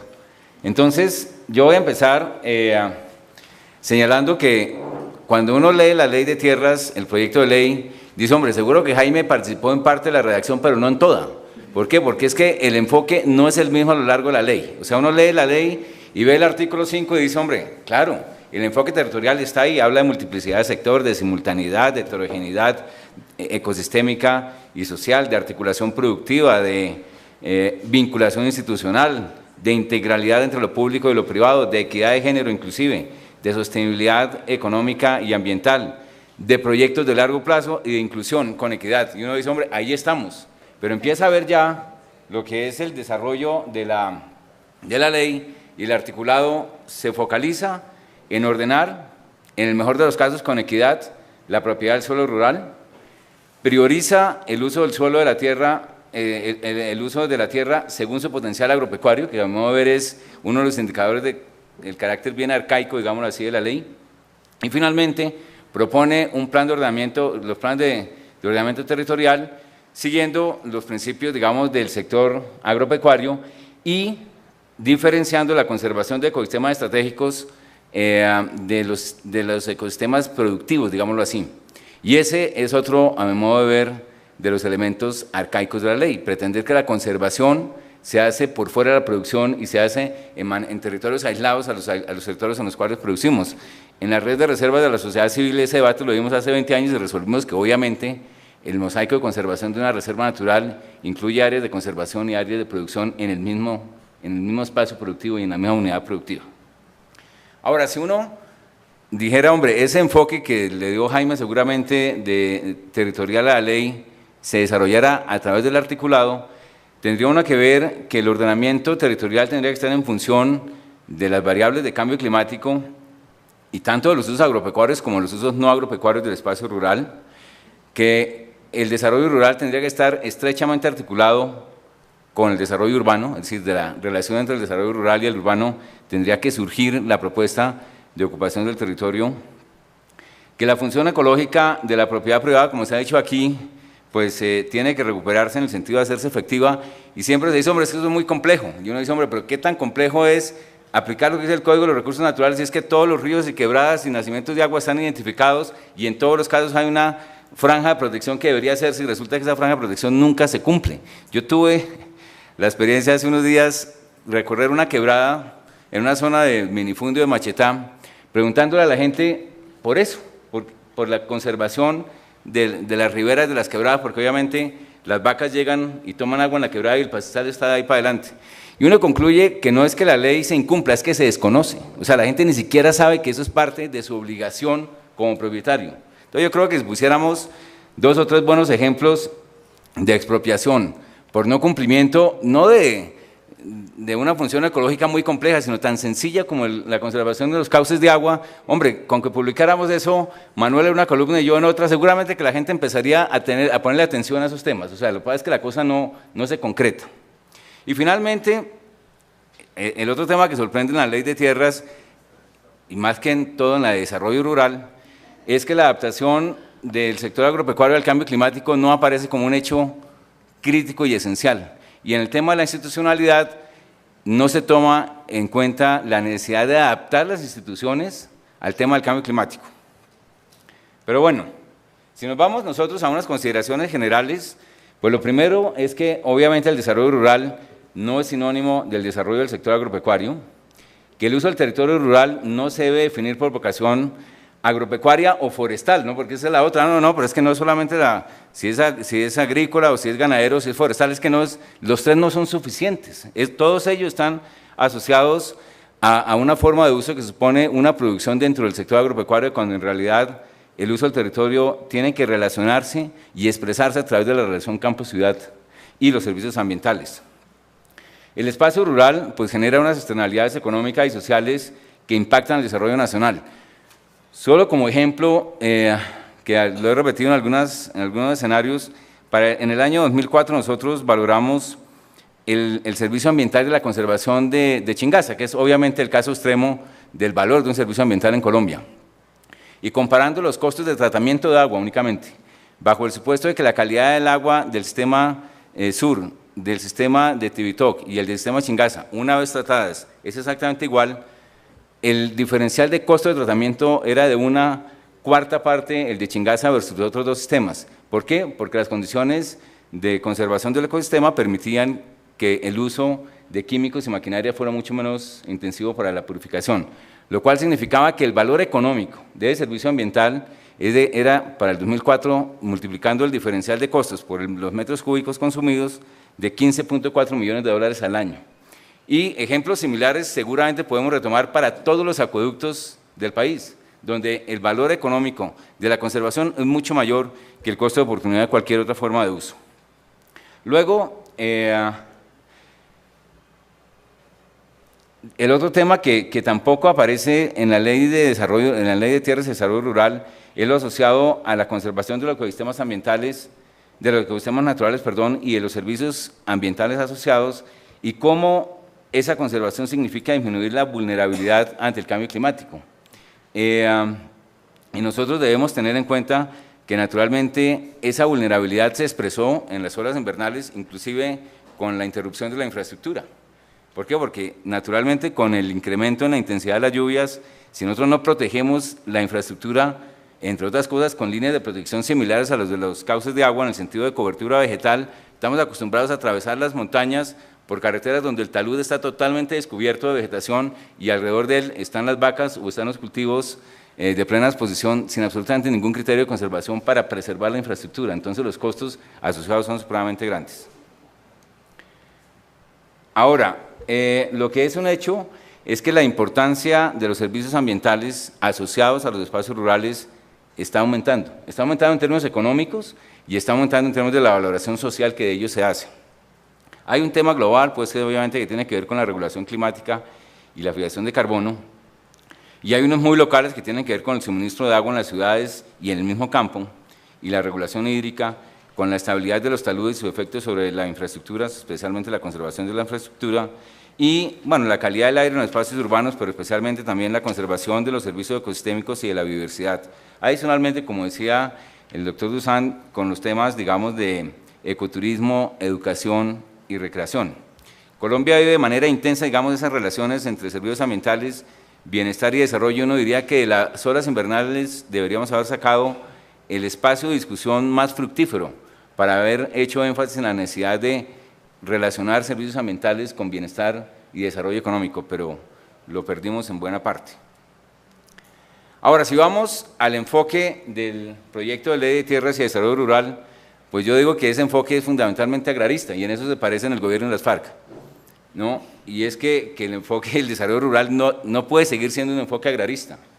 Inclusive el discurso pues, de Oslo de Iván Márquez llevó la discusión a unos espacios que no estaban previamente acordados en La Habana, que correspondían a haber sacado el tema rural de lo estrictamente agrario. Pero para poner solo unos ejemplos, en el artículo 16, cuando define la política de desarrollo rural con enfoque territorial, que uno dice, bueno, ahí tiene que estar el tema de los servicios ambientales, pues resulta que el gran ausente en ese artículo es el de los servicios ambientales. Luego, si vamos al artículo 17, 18, 19, donde se desarrollan propuestas de programas de desarrollo rural y de temas asociados con el ordenamiento territorial, de nuevo los servicios ambientales y el pago de los servicios ambientales están ausentes. Si vamos al artículo 13, el Sistema Integral de Información Estadística y Geográfica, naturalmente se hace toda una propuesta de qué se incluirá en el sistema de información, pero no se incluye también lo que significa la variación en la generación o no de los servicios ambientales y el impacto económico que eso tiene. Y en el Consejo Nacional de Estadística Agropecuaria, que debería llamarse Consejo Nacional de Estadística Rural más que Agropecuaria, de nuevo pues desaparece, allí no aparece nada de la relación entre los servicios ecosistémicos y el desarrollo de infraestructura, por poner solamente un ejemplo. Y en el Consejo Técnico Asesor del Ministerio de Agricultura y Desarrollo Rural, diría un hombre, si vamos en ese ministerio a hacer el ordenamiento ambiental del territorio o el ordenamiento del territorio en el espacio rural, pues naturalmente tendría que estar como miembros permanentes de ese consejo el Ministerio de Medio Ambiente, el Ministerio de Transportes y el Ministerio de Minas y Energía. En innovación agropecuaria, de nuevo, se hace referencia solamente a la innovación en el sector agropecuario y no a la innovación para el desarrollo rural. Y yo diría que estas deficiencias se aplican de manera similar para toda la institucionalidad que, como decíamos o decían ustedes antes, tiene que ser motivo de una revisión distinta o mucho más detallada, pero la verdad es que el tema de la institucionalidad solo viene como a afinar algunas de las funciones que tradicionalmente tenían instituciones, pero no a modificarlas. Ahora, en el caso de INCODER, que yo creo que es el más importante porque reúne 4 instituciones que anteriormente tenían otras funciones y que reproduce en última instancia la misma aproximación. ¿Por qué? Porque el INCODER, ¿cuáles son las funciones? Formalización y acceso a la propiedad rural, procesos productivos agropecuarios, adecuación de tierras para uso agropecuario, asistencia técnica agropecuaria, vivienda rural y otros subsidios e incentivos. Y de nuevo allí se omite completamente el tema de los servicios ambientales, del pago de los servicios ambientales y la relación entre conservación y producción. De manera que al final hicimos una fusión de entidades para reproducir exactamente las mismas, las mismas actividades. En términos también, por ejemplo, de la elaboración de los planes de ordenamiento y manejo de los territorios para los grupos étnicos, dada la función ecológica que estos territorios tienen, pues naturalmente, además del INCODER, tendría que estar necesariamente el Ministerio del Medio Ambiente. Ahora, respecto a la adecuación de tierras, pues ya se han dicho varios temas, se han señalado varios asuntos con los cuales estoy en completo acuerdo, como por ejemplo, que es necesaria la reubicación de los productores que están en humedales, ciénagas o áreas inundables, que tenemos que erradicar el concepto de drenar humedales para la adecuación de tierras, que es necesario identificar y manejar adecuadamente los espacios que generan servicios ambientales e incluir inversiones verdes y no solo obras grises en la adecuación de tierras, porque la inversión del INCODER en la adecuación de tierras se hace en las obras grises, más no en las zonas, en las inversiones verdes. Los usuarios de los distritos de riego tendrían que incorporar como parte de sus actividades el pago de los servicios ambientales para la regulación hídrica, porque no es que haya una oferta hídrica estable. Alguien esta mañana daba la sensación en su discurso era que la oferta hídrica para los para los distritos de riego era estable. Eso no es estable, eso depende del manejo que hagamos de las fuentes y por lo tanto de la inversión que hagamos para conservarlas. Y finalmente que el INCODER debería expropiar a quienes no cumplen con la función ecológica de la propiedad privada. Bueno, en términos de la relación entre conservación y producción, pues como dije anteriormente, esa relación se da en todos los predios y no solamente en la relación entre predios productivos y áreas de conservación, sino que en todos los predios productivos esa relación se expresa y que es necesario entonces pensar en que la función ecológica es una prioridad no solamente para la expansión de la frontera agrícola, sino al interior de las áreas hoy tituladas.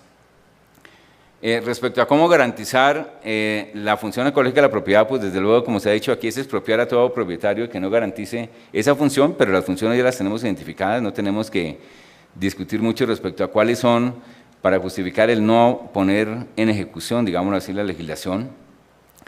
Y la función ecológica debería pasar a ser un elemento que definiera las posibilidades de uso de los predios privados. Finalmente, el pago de los servicios ambientales es una herramienta de equidad, porque claro, el punto es, y eso si recorremos las zonas de minifundio andino, lógicamente si todas las tierras van a tener y van a cumplir con la función ecológica de la propiedad, pues muchos pequeños productores se van a quedar sin espacio para producir. Por eso el pago de los servicios ambientales a los campesinos pobladores y usuarios de las partes altas es crítico en el ordenamiento de las cuencas para mejorar los servicios ambientales y al mismo tiempo mejorar la distribución de ingresos en la relación urbana-rural. O sea que la transferencia hay que hacerla si nosotros queremos hacer efectiva, digamos, esa ley. De lo contrario, naturalmente lo que hacemos es disminuir la capacidad productiva de los pequeños productores campesinos si no hacemos esa compensación rural-urbana por el cambio de uso del suelo.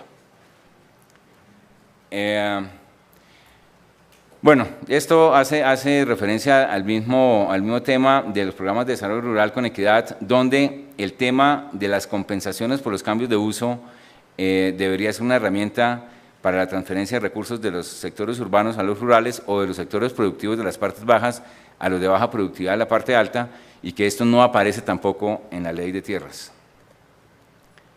Finalmente, el tema de minería, y ya pues fue mencionado por varios de los panelistas, por lo tanto, pues es evidente que la preocupación que manifestaba ayer el ministro de Agricultura de que la minería puede afectar el 53% de la producción del área bajo producción agropecuaria si se hacen efectivos todos los títulos mineros, pues muestra la necesidad y la urgencia de hacer compatible el Código Minero y la Ley de Tierras y Desarrollo Rural, entendiendo que por razones de interés público hay lugares en los cuales definitivamente no debe haber minería.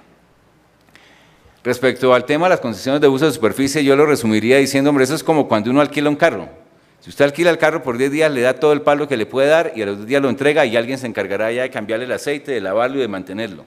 Cuando usted hace una concesión de uso de superficie pasa exactamente lo mismo. Es lo que hace hoy un papero en el páramo. ¿Qué hace? El tipo utiliza la tierra, agota los recursos, pero saca la cosecha de corto plazo que le interesa. Entonces yo creo que uno de los problemas de estas concesiones de uso es el impacto que tendría sobre el sostenimiento de la base productiva de largo plazo en el sector rural, especialmente en el relacionado con el sector agropecuario. Ahora, el tema de reservas campesinas, pues es muy bueno que efectivamente se haya retomado la ley 160 de 1994 en este aspecto, que tuvo que ver con una propuesta de frenar la expansión de la frontera agrícola, donde el Estado pues, se propone hacer una serie de apoyos a una estabilidad del colono para evitar que sea un colono itinerante y que tiene obviamente unos compromisos de inversión, pero también una contraprestación, y es que no puede el colono vender sino hasta 2 años después de haber sido beneficiario del programa, bajo pena de tener que reintegrar los recursos que le hayan transferido desde el Estado. Esto pues indudablemente sería muy productivo que se llevara a cabo no solamente digamos para crear zonas de reserva campesina en áreas de expansión de la frontera, sino al interior mismo de la frontera agrícola. Y el programa de ley de tierras pues sí tiene unas consideraciones muy acertadas respecto a qué tipo de proyectos, qué tipo de actividades y cómo combinar digamos los aspectos de conservación y los de control para las zonas de frontera, para las zonas de reserva campesina, y esto debería hacerse extensivo no solamente a las áreas de reserva campesina, sino en realidad a las áreas digamos de producción agropecuaria. Bueno, ya pasando a las conclusiones, lo primero, pasamos a conclusiones también, es que el sector agropecuario es solamente uno de los múltiples aspectos en la planificación del desarrollo rural y que la planeación del desarrollo rural debe tener como marco de referencia el uso del espacio rural, los servicios ambientales y el impacto que esto tiene sobre el desarrollo socioeconómico nacional, que el Estado debe generar la plataforma para hacer efectivo el pago de los servicios ambientales e incentivar para la conservación o generación de los servicios ambientales, intervenir para incentivarlos, regulando con incentivos y precios y dentro del propósito de la equidad social. Que la minería pues naturalmente afecta a los ecosistemas naturales y desequilibra la base natural productiva que utiliza hoy el sector agropecuario y que por lo tanto es necesario hacer compatibles el desarrollo, la propuesta de desarrollo del sector agropecuario con la de la minería, que los bosques naturales y la posibilidad digamos del relacionamiento de los bosques con la estrategia RED nos debería llevar a que RED estuviese dentro del plan de desarrollo rural, no lo vemos.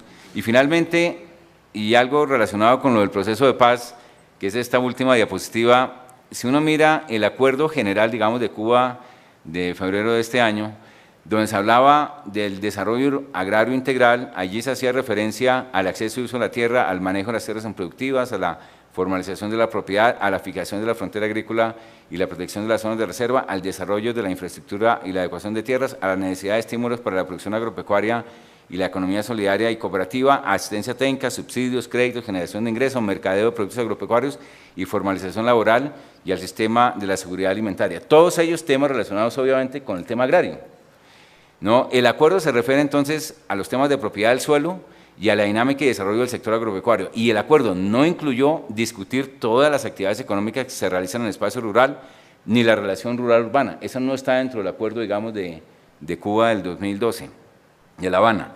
Temas como minería y los tratados de libre comercio, que podrían ser retomados como parte de una propuesta futura de una campaña de la FARC, pues desde luego pueden tener que ver con el desarrollo rural, pero no fueron considerados en el acuerdo marco.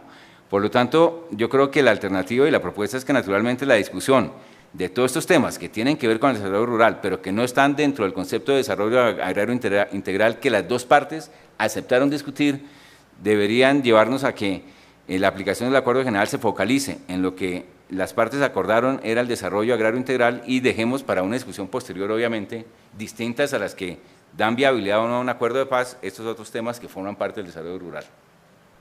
Muchas gracias. Bien, bueno, vamos entonces a abrir nuestra discusión con el público, un conversatorio rápido, digamos, si les parece bien, para salir a la 1:30 a almorzar, que ya tenemos un poquito de hambre. Yo quisiera retomar algunos aspectos de la intervención de Juan Pablo en relación con el enfoque agrarista de la ley, y en eso quisiera un poquito empezar con una contradicción, y es si realmente es un enfoque agrarista y debería ser un enfoque agrarista o es un enfoque agropecuario, porque realmente lo agrario es el campo y es la más alta expresión de los sistemas naturales que soportan las actividades productivas, no solamente de agropecuarias, sino esas que le dan soporte también al desarrollo urbano y justamente a través de esa provisión de servicios ecosistémicos. Quizás coincido más con el doctor Dusan al decir que tiene un enfoque más agropecuario, pero es que desde hace varios años tenemos un conflicto que no sabemos qué es lo rural y qué es lo territorial. Hasta hace poco teníamos el Ministerio de Agricultura y Desarrollo Rural y el Ministerio de Ambiente y Desarrollo Territorial, y yo decía, ¿cuáles entonces son esas competencias? Porque tenemos que fraccionar el territorio, qué es lo rural y qué es lo territorial, y aquí nos estamos enfrentando con esa ley que nos propone un desarrollo rural con un enfoque territorial.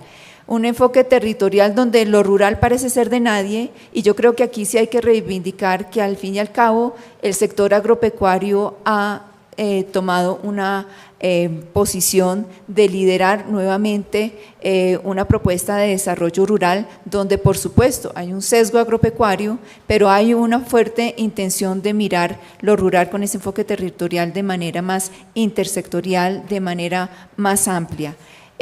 Muchos avances hemos visto, pero sin lugar a dudas la complejidad del tema hace que esto debería ser el inicio de un foro permanente hasta lograr consolidar un proyecto de ley que responda de una manera más adecuada a tener un modelo de desarrollo rural sostenible como quisiéramos, equitativo y respetuoso del medio ambiente y respetando y garantizando la provisión de los servicios ecosistémicos. Bueno, abro entonces la sesión de preguntas. Tenemos 4 ponentes con 4 aportes desde diferentes elementos. No sé quién tiene inquietud. Detrás de la columna veo una mano y por allí veo otras. Sí, vamos a tener el micrófono de soporte. Muchas gracias. Yo soy estudiante de Sociología de la Universidad Nacional. Quisiera preguntar sobre el tema de zonas de reserva campesina, porque digamos el tema de estas zonas, digamos, se evidencia una mayor profundidad en cuanto al tema de la economía campesina, al tema de restablecer cierta autonomía, cierto control regional, una mayor participación de las organizaciones sociales, en el sentido que, digamos, la ley también propende que estas organizaciones realicen un plan de desarrollo alternativo en donde se encamine hacia la protección de sus territorios, en fin. Pero digamos que eso se contrapone un poco con el tema del plan de desarrollo nacional y los planes de desarrollo departamentales, en cuanto a que se sigue evidenciando un modelo extractivista, un modelo minero muy fuerte, que digamos también estas zonas son álgidas en temas de conflicto, son álgidas en temas que son zonas de colonización, zonas de muchos cultivos ilícitos. Digamos como que yo veo cierta contraposición en cuanto a la figura misma de las zonas de reserva. Entonces quería preguntarle, pues no tengo especialmente un panelista, sino pues tal vez el que tenga más experiencia en eso, sí, tal vez un poco más de profundidad sobre la figura misma de las zonas de reserva y tal vez las experiencias que se han dado, digamos, en las primeras, que son de Cabrera, Guaviare, El Pato. Muchas gracias. Okay. Recogemos la segunda pregunta por allí.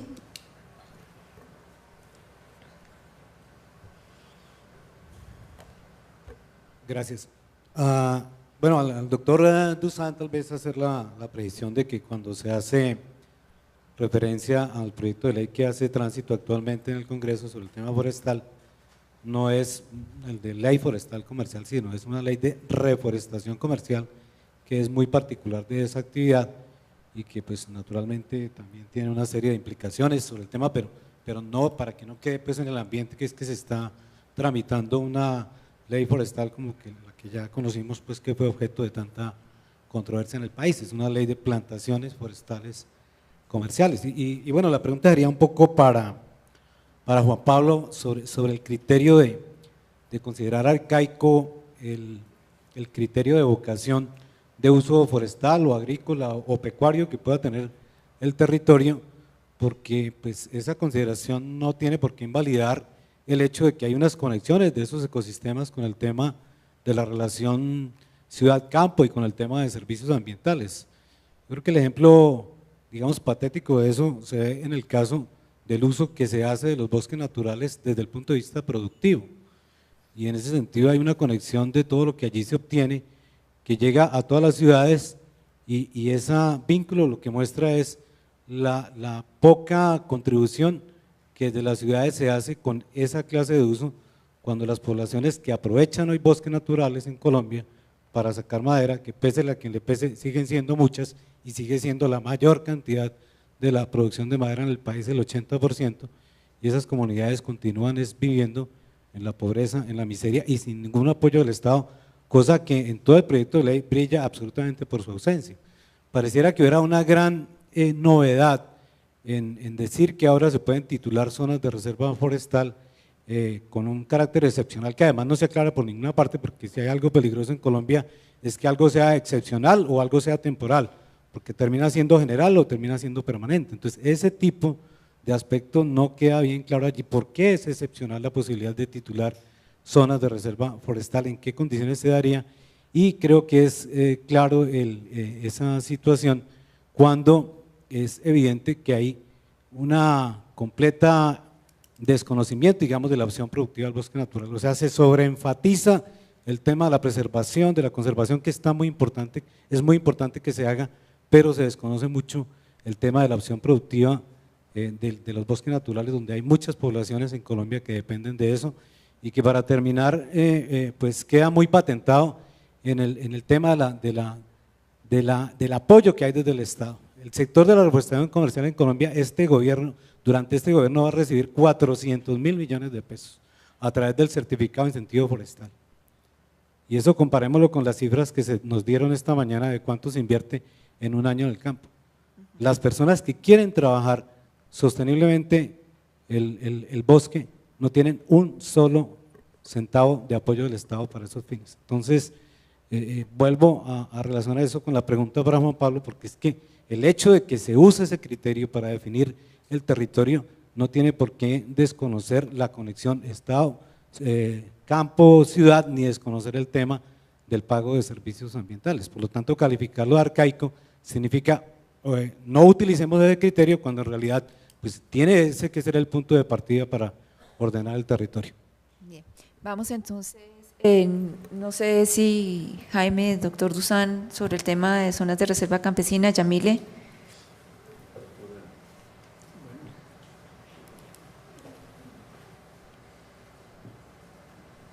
Yo también tengo que contestarle algunas cositas a Juan Pablo.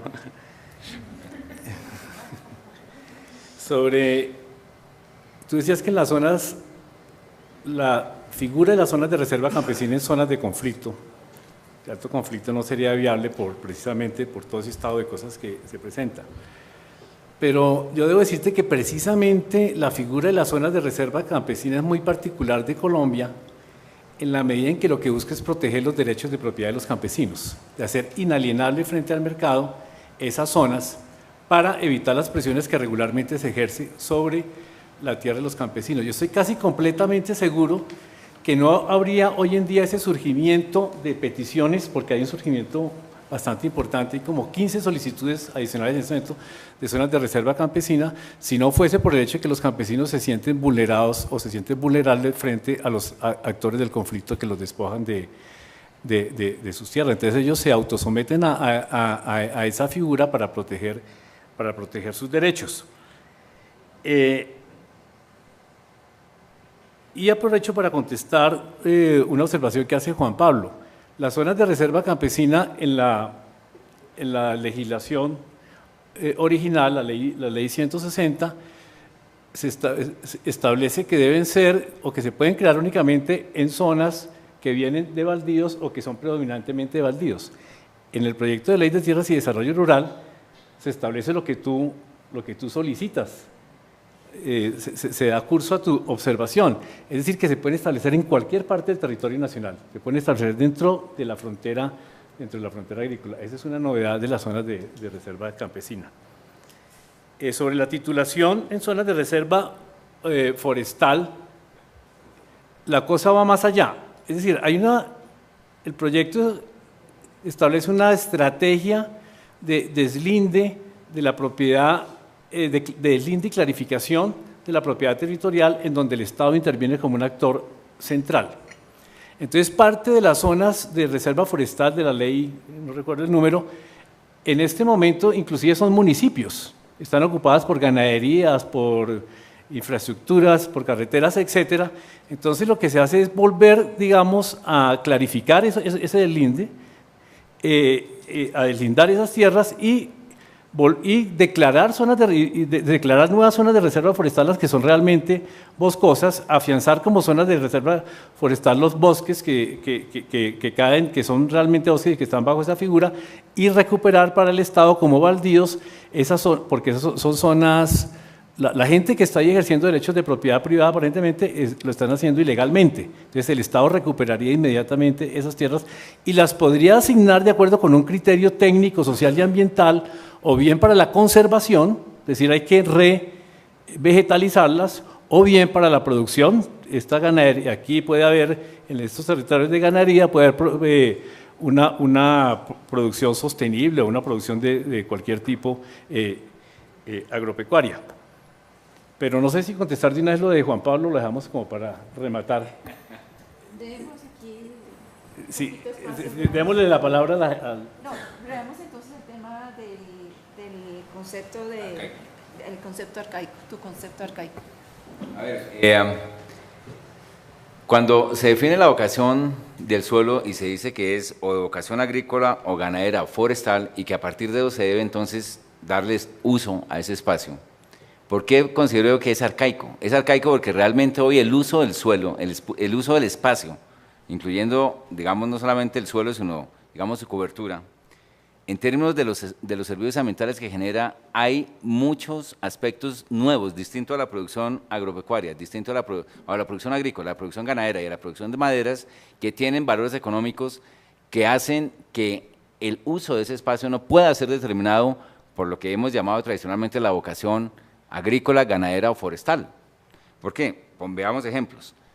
El desarrollo de la infraestructura tanto de carreteras como de trenes, es una infraestructura que requiere protección a través de usos del suelo que no están definidos ni por la vocación agrícola, ni ganadera, ni forestal de las franjas de protección. Está definido porque el desarrollo de la infraestructura exige una conservación, especialmente en ciertas condiciones de suelo y topografía. El tema de la regulación hídrica y de la calidad y cantidad, digamos, de la oferta hídrica para múltiples usos económicos. No es ni por la producción agropecuaria, ni por la producción ganadera, ni por la producción forestal que podemos definir o debemos definir la conservación en ciertos espacios que tienen el mayor valor económico bajo la conservación por los efectos de los servicios ambientales que eso genera sobre otros sectores y por los impactos económicos que los servicios ambientales generan. Y no es en ninguna de las tres categorías. El tema del turismo.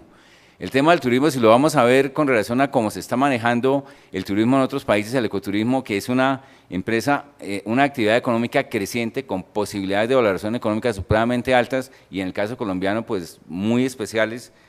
Obvio, de nuevo, tampoco está definido desde la perspectiva ni de lo agrícola, ni de lo ganadero, ni de la producción de maderas. Entonces, bueno, y eso si entramos al tema de cambio climático y de las compensaciones por sumideros de carbono en términos globales, pues todo lo de REDD+ es una cosa que significa la posibilidad de transferencia de recursos por razones de ¿qué? De fijación de carbono. Entonces yo creo que el uso del suelo por razones de vocación agrícola, ganadera o forestal, hombre, sí es arcaica. Sí es arcaica, ¿por qué? Porque hoy hay muchos factores económicos asociados al uso del suelo que superan esas tres instancias productivas, digamos. Y bueno, y si vamos a mirar ya términos mucho más globales, vemos que el valor de la producción agropecuaria, o sea, de ganadería y agricultura y productos del bosque, si lo vemos dentro de las economías y cuál es la dinámica que tienen, pues hombre, en el caso de Estados Unidos y Francia es el 2%, incluido el subsidio que tienen esos sectores.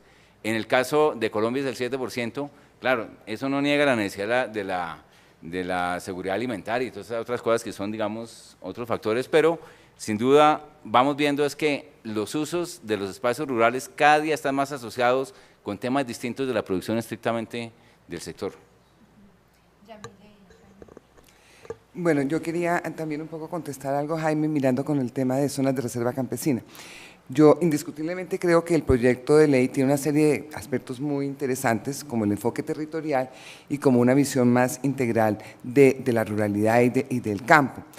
Pero, y seguramente es una mejor apuesta para un marco jurídico mejor, para mejorar el marco jurídico en la materia. Sin embargo, a mí me deja siempre una serie de inquietudes respecto a figuras que se contemplan allí y que uno no sabe exactamente cuáles van a ser los efectos que van a tener. María Teresa lo planteaba, el tema de las zonas el tema del derecho real a la superficie, pues indiscutiblemente puede ser una manera de que el Estado administre mejor los baldíos, cuando se hacen sobre baldíos, las tierras de la nación. Pero entonces genera otras inquietudes. ¿Qué va a pasar cuando se retornen esos territorios o cuando se utilicen mal? ¿Sí? Y yo creería que eso amerita un estudio más profundo. Yo haría una comparación o llamaría más bien a estudiar y analizar el tema también en minería. El tema, muchas de las concesiones se hacen sí, sobre terrenos que son de la nación. Gran parte de lo que tiene en este momento, por ejemplo, Cerrejón, de las 67.000 hectáreas, se dice que se le va a devolver al Estado. Y se supone que ahí hay un pasivo ambiental que debe ser cubierto por la empresa. Y se supone que tiene que hacer unas actividades de reforestación. Y lleva 3.000 hectáreas reforestadas después de haber abierto un hueco, un orificio gigantesco. Entonces creo que hay una experiencia en el sector minero que habría que empezar a mirar antes de botarnos a la piscina del derecho real a la superficie.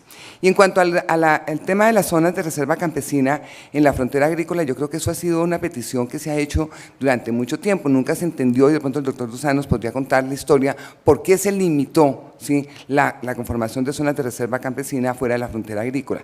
Pero también esa figura, como se está pensando, y mirando el caso de Montes de María, genera también algunas inquietudes. Cuando uno mira que en el caso de Montes de María se quiere crear la zona de reserva campesina incorporando la gran producción palmicultora de la zona con el condicionamiento a los pequeños productores de que siembren palma para esa gran plantación y esa planta, entonces la pregunta es, ¿esto es equidad? ¿Esto es un modelo participativo donde se construye con todos los actores o es una imposición de ese otro modelo? Y por último, en el tema de las zonas de reserva forestal de la ley segunda, pues indiscutiblemente, ciudades como Mitú, sí, hay que mirar qué se va a hacer, porque está metida en la zona de reserva forestal de la ley segunda. Ya pasó en el caso de Valledupar, que tuvo que levantarse la prohibición de sustraer zonas de reserva forestal en zonas de frontera, pero eso necesariamente ha implicado un reordenamiento y el acceso a la propiedad a aquellos sectores menos favorecidos del campo, y creo que tampoco las experiencias son muy positivas en la materia. Y no es una crítica al santismo, el tema era otro, el tema es el modelo de desarrollo. Jaime, la contrarrespuesta y bueno, creo que vamos cerrando. Dos cosas puntuales sobre lo que dice Yamile. El derecho real de superficie, cuando proviene de tierras fiscales o de baldíos del Estado, revierte al Estado cuando el superficiario no cumple los requisitos que le exige el Estado mismo. Entonces, su uso adecuado dependerá pues de la capacidad institucional del Estado. Sí, pero pues eso se puede, cualquier ley pues depende de la capacidad de hacerla cumplir, porque entonces eliminemos el homicidio del Código Penal y el secuestro, porque no se puede cumplir. Estamos hablando de leyes, ¿cierto? Ahora, que las leyes no se cumplan, que hay unos problemas institucionales, entendía la institucionalidad como las reglas del juego y las organizaciones del Estado que la hacen cumplir, pues es otro problema, pero bajo ese argumento no podríamos hacer ninguna ley porque no se van a cumplir.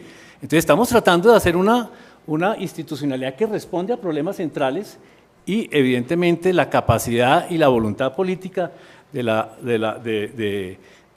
gobierno y del Estado será determinante en que se cumpla o no las cosas, pero ese no puede ser un argumento para echar para atrás una propuesta positiva, me parece a mí. En la ley de ninguna manera se obliga a los campesinos que se quieren vincular voluntariamente a la figura de las zonas de reserva campesina a sembrar X tipo de producto. Lo que está pasando si lo que está pasando en Montes de María es eso, pues eso no está previsto en la ley y eso contradice la ley misma, pero la ley está hecha y los campesinos la reclaman para declarar zonas de reserva campesina cuando ellos se sienten, especialmente como les digo, cuando se sienten vulnerables para proteger sus derechos de propiedad y declarar que son inalienables con respecto a los mecanismos de mercado y por tanto a las presiones para que ellos salgan de sus tierras. Ahora paso a algunos aspectos puntuales de lo que planteaba Juan Pablo. Precisamente es de lo que se trata. El ejemplo que tú pones de la cuenca ya del Pueblito Boyacense, que si la extinción de dominio por vía administrativa se puede aplicar cuando hay violación del Código de Recursos Naturales, por ejemplo, el simple hecho de no tener debidamente cubiertas las rondas, pues pasará exactamente lo que usted dice, lo que usted quiere. Es decir, que hay un efecto demostrativo del Estado y que obligue entonces a los particulares a tomar medidas para evitar esos problemas. Evitar caer, digamos, en la posibilidad de que les sean expropiadas sus tierras sin indemnización. Es una cosa bastante fuerte y es tal como tú la planteas. Ahora, sobre la cuestión fundamental, me parece que Juan Pablo plantea que lo fundamental en el desarrollo rural o ambiental entendido en el siglo XXI es el pago por los servicios ambientales. Yo creo que exageras un poco. Primero hay que pensar que conservar los servicios ambientales es una obligación de cualquier tenedor de tierras.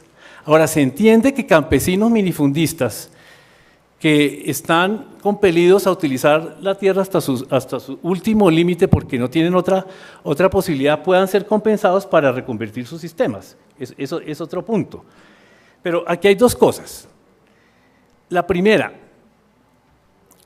tú te equivocas grandemente cuando piensas que yo soy el autor de la introducción de la dimensión territorial rural de la ley. No, yo participé en la Comisión de Tierras, exclusivamente, ¿sí? Y participé exclusivamente en la Comisión de Tierras porque creo que algunos de ustedes conocen los estudios que nosotros hemos realizado en nuestro centro de investigación y que han realizado otros colegas que muestran con claridad la potencialidad productiva de los campesinos colombianos y en general del tercer mundo, y muestra con claridad que el problema central para desarrollar esa capacidad productiva son sus limitaciones en el acceso a capital, pero sobre todo a tierra, el problema del minifundismo. Y participé porque hemos llegado a la conclusión con mucha otra gente de que dos de los problemas centrales en el país es la indefinición y la ilegalidad y la informalidad de los derechos de propiedad, y que ese es un problema que hay que resolver por encima de cualquier, o mejor, para viabilizar, repito, cualquier posibilidad de desarrollo sostenible o no sostenible, neoliberal o socioliberal o no sé qué cosas. ¿Correcto? Es un problema central que tiene que resolver, así suena arcaico y agrarista y se ha calificado con todos los calificativos que normalmente recibo aún de parte del Ministerio de Agricultura, pero es un problema central. El acaparamiento improductivo de la tierra es un problema central y la ley está dirigida fundamentalmente a resolver ese problema.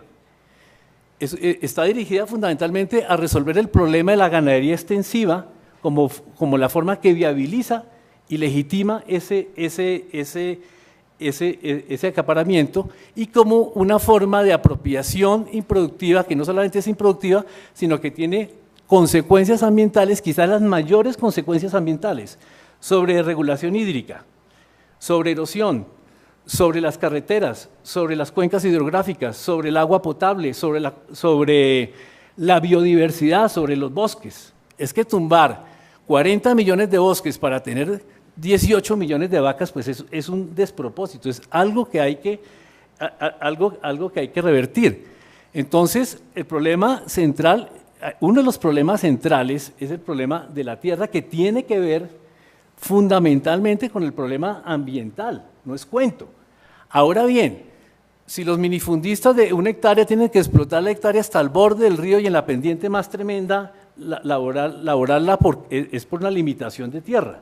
Pero si el tipo tuviera 6 o 10 hectáreas, depende del sitio donde estemos, de las condiciones ecosistémicas y de mercado, podría tener unos sistemas mucho más amigables con el medio ambiente, podría dedicar parte de las zonas más vulnerables a la conservación, podría introducir cierto tipo de sistemas que además sabemos que los sistemas de producción sostenible, por lo que hemos estudiado en Colombia y en otros países del mundo, pero especialmente en Colombia, tienen la gran ventaja que como son altamente intensivos en mano de obra y bajamente intensivos en capital, son viables para el campesino, aún sin necesidad de pagarle por la conservación de los servicios ambientales. Entonces, la solución del problema de la tierra es un problema fundamental, aunque suene arcaico, aunque se diga que en la sociedad del conocimiento, que en la sociedad de los servicios ambientales, que en la sociedad de sometida al calentamiento global, ese problema ha dejado de ser importante. No, está en el centro del desarrollo, del desarrollo rural y territorial, en el centro del futuro del país, en el centro de la viabilidad de nuestro sector rural. Ahora bien, si estamos de acuerdo, termino en 30 segundos. 30 segundos. Si estamos de acuerdo en ese problema y estamos de acuerdo a que a este proyecto le faltan algunos aspectos relacionados con la conservación ambiental fundamentales, pues propongámoslos. Yo le invito a Juan Pablo a que los propongamos, los redactemos, pero no solamente como ideas, no solamente como la concepción, que es que le falta el concepto de los servicios ambientales postmodernos del siglo XXI. No, ¿cuáles son los artículos específicos que vamos a proponer para que el proyecto quede mejor? Yo los invito a que trabajemos positivamente. Igualmente que corrijamos lo que hay aquí, de inconveniente. Y me agarro de esa invitación y también de la propuesta que nos hacía el doctor Dusan de tener y aprovechar los espacios de participación que se darán en el Congreso una vez la ley, el proyecto de ley sea radicado.